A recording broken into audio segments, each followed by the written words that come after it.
one bishop has chastised such Christians for being cowardly and unbelieving, warning them that they would end up in a lake of fire and brimstone. Alright, welcome back to SouFLoTV again, everybody. It's your host with the most. I'll talk some truth right now, and this truth is going to hurt a lot of church people feelings. Listen to me, and listen good. Any pastor who cannot demonstrate to you that they can heal somebody right now, right away, don't make them draw you out, go on no church. The Jamaica Observer: as church members stay away from Saturday and Sunday service in droves going around, they said that you're supposed to refrain from being in crowds, okay? And pastor, they are cuss out the people then because they are not coming to church, because they are obeying self-quarantining measures to keep themselves safe. Now, this Jamaican bishop pastor chastises cowardly Christians, is what pastor is calling them. You know how them always preach the fire and brimstone thing, right? Somebody said, SouFLoTV, you're so full of it.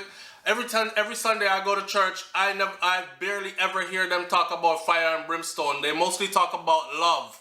And them talk about love every time. And by the end of the service, it's fire and brimstone. Because they always have something that's called altar call. Give your life to the Lord today, because you don't want to end up in that eternal lake of fire and brimstone. They do it every damn time. It's fear that they use. I'm trying to tell the people, use some intelligence and don't let no pastor draw you out. Alright? Today the church cowers in presence of coronavirus that Jesus died for us to heal, he said. This was Pastor Bishop, lamented Bishop Dr. Romion Facey, senior pastor at the Freedom Evangelical Association based in Portmore, St. Catherine. People, I was in Jamaica in 2019, you see, twice, and I was in Portmore both times. And both times I was there, I made it a point of duty to just drive around and look at the churches. They have some magnanimous churches in Portmore. Some huge fancy church where me not even see them church there in a foreign. And I'm saying, among these people, like these churches are so close to each other as well. Like when them have people for even fill them kind of church there. So who own the land space and the church building itself, that gigantic, enormous, fancy building? Alright, so let me give you a look at some of the churches that I am talking about, okay? This is actually one of the churches in Portmore. These are the kind of churches, look at that building.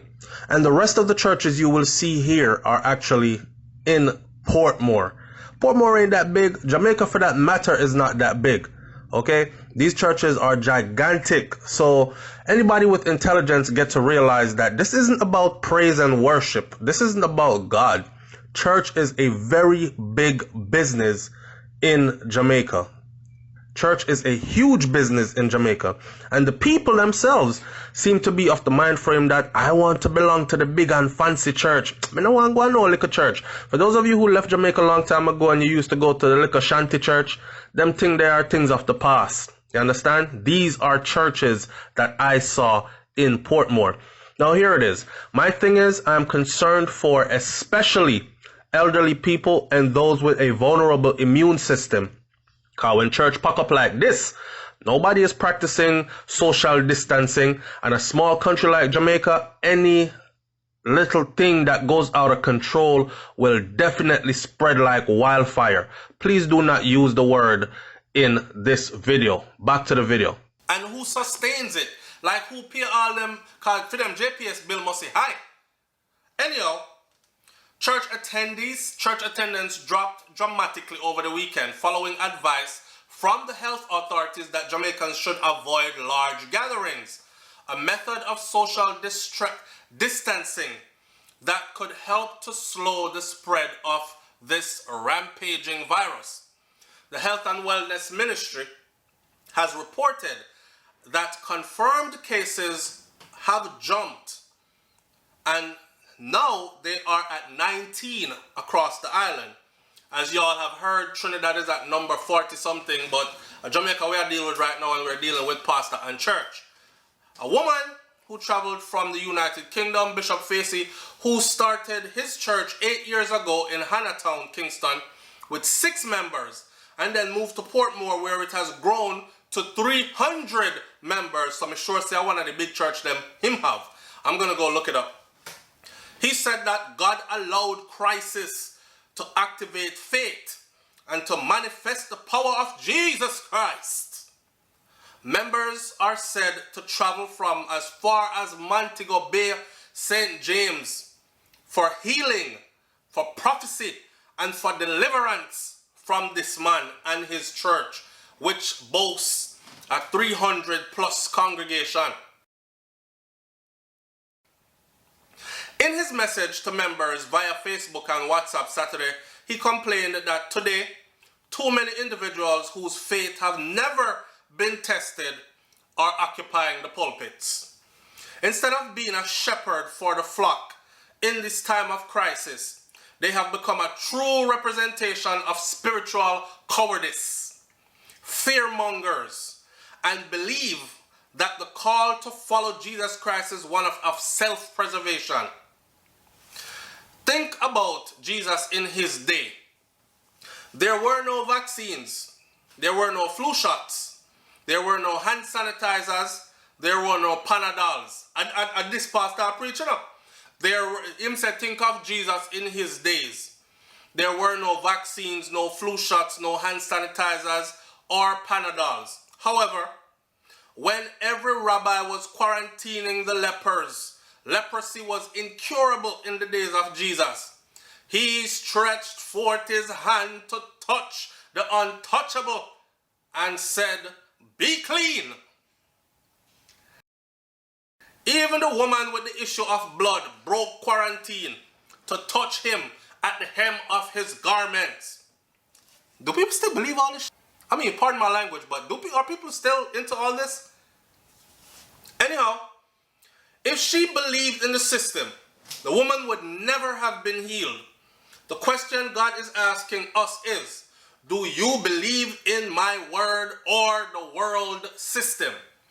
I could say I've seen too many times now where the word has not fixed anything, and the world system has continued to do as they please. Apparently, the spirit and believers, all they're forced to do is to find some other way to fix up how it look and justify why it seems like their belief seems powerless. You know what I'm saying? Anyhow, apparently the spirit of humanism has cultured too many believers who believe in the betterment of themselves and preservation of themselves and not the glory of God. Paul went to Jerusalem even though they told him that he would be chained. Peter went to Rome knowing he would be sacrificed upside down. John Wesley rode into danger to preach the gospel until he died, burnt out. William Tyndale translated the Bible into English knowing full well the crown would burn him to death. Today, so many leaders spit on these men's sacrifices, hiding behind Facebook and online churches, which are recommended by the government. I thought the church listened to God when government ideal is a contradiction to the word of God.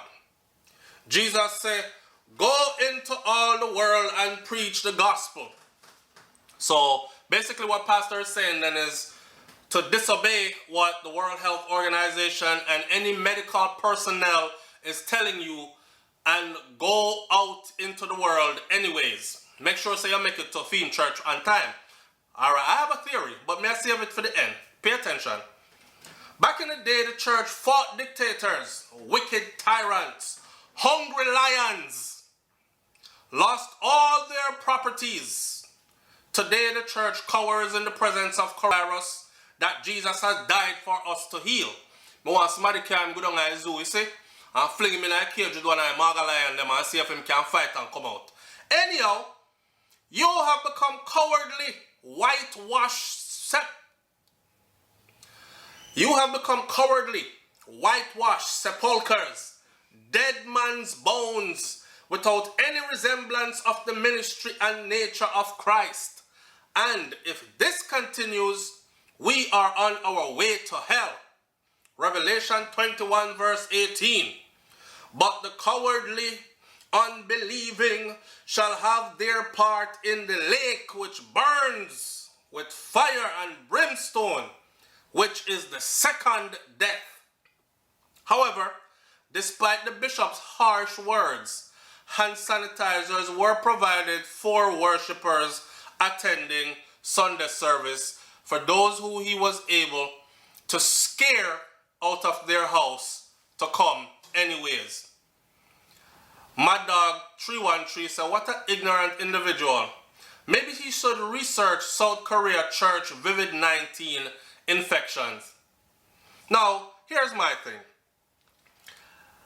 I was thinking this man probably have a church congregation of like 50, 100 maybe, over 300, and that is steady congregation. And then of course you have visitors that come, because that's how we jump on the bandwagon and always want to belong, whether it's in Christian life or it's outside of Christian life. If the party hot, we in there, or we want to be there, right?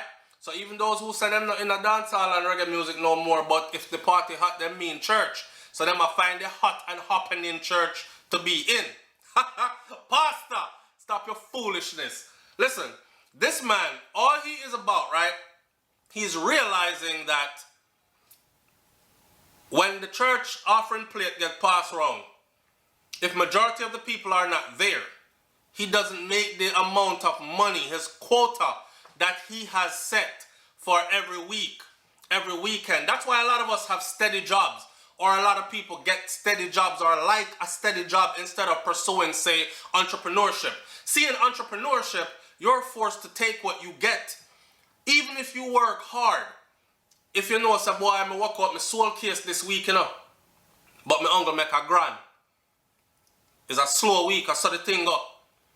But if you have a job where you go 9 to 5, Monday to Friday, or however they do it, and you do 8 hours per day with your half hour to 1 hour lunch break, and they give you like an overtime, you have a steady paycheck of a set amount, and you're able to like say, okay, I'm going to save this much is going to pay this bill. I see this thing what I always wanted to buy and I really like it, so I'm going to buy it next week with this much. He's unable to do that if the people don't come out. This is about preserving his money. Don't make none of them fool you. This is about his bank account. Don't make none of them fool you. You understand? Your God don't need no money to operate. And you definitely, listen, what's wrong with a man being honest and saying, if he was a good man, this is what he would have said. This is a perfect example of a wolf in sheep's clothing. What's wrong with telling the people, listen, now is not the time for us to be gathering up in groups. We don't know which one are we sick. And although we are people of faith, common sense is telling us, this is God talking through me, telling me to adhere to some precautions. He's telling the people about fight lions and all this stuff. So you going to fight lions now? But you had sanitizer, hand sanitizer at the church though. I seen Mr. Vegas the other day on video, and a lot of y'all might not like what the brother is saying, but he's talking facts.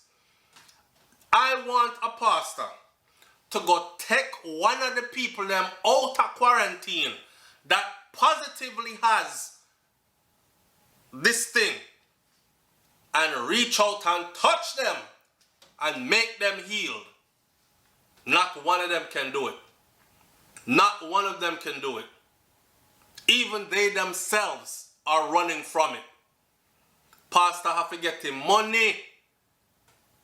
It is about pastor's money. So here what? People, stay home. The sad part about this in ending this video, it is probably the elderly, because young people don't take them talk there. Young people are quick to jump ship. They'll believe They'll believe until they realize that you have them believe in foolishness.